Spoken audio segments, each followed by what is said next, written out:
Andreas Georgiou here for Kingdom MMA. I'm now joined by Greg Severs, who just defeated Andy Craven by unanimous decision. Great fight. You really did show your dominance there. You know, after everything that he's been saying pre-fight and you know everything you've been saying, you know, after the last fight not happening, was that a sweet victory for you? Yeah, I think Andy got a little bit too emotionally involved. Going on about the last fight. The last fight was, you know, after we pulled out because of rib injury. So we talked the talk. I kept quiet, and showed who won tonight. Do you think that him getting too emotionally involved played a part in you winning tonight? Do you think that maybe that kind of played against him?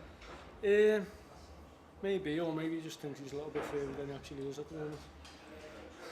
So obviously, you know, we know there was kind of a rivalry there, more of Andy making it out to be, you know, you said it was less of a rivalry for you, but, you know, you utterly show your dominance. You know, the Muay Thai clinch, when you had that on a lot in the fight, you know, did you feel at any point that he was going to be able to break out of that?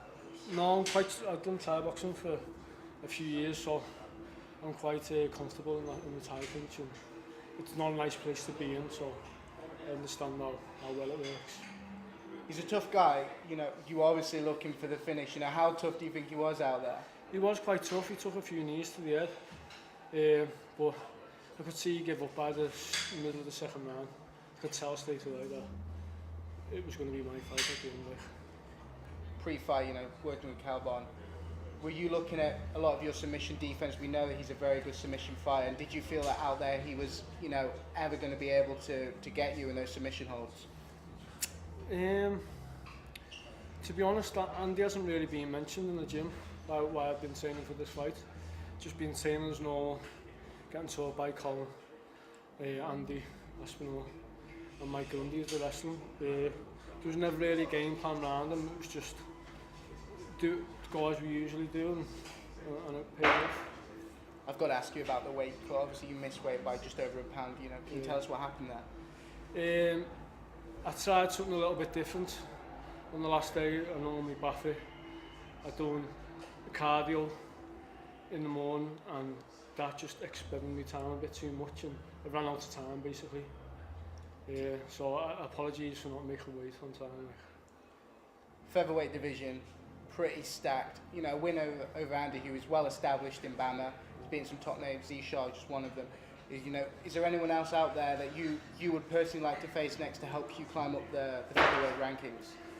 To be honest, no.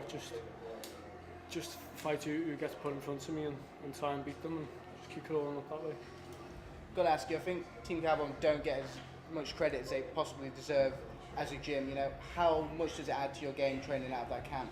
I've always trained out of Calvon, so I don't know no difference. I know a lot of people who come in the gym and they're really impressed, and the only reason they leave is because the training's too hard. I'm used to it from a young age, so it's just normal to me. Well, Greg, I want to congratulate you on that win, and you know, thank you very much for this interview.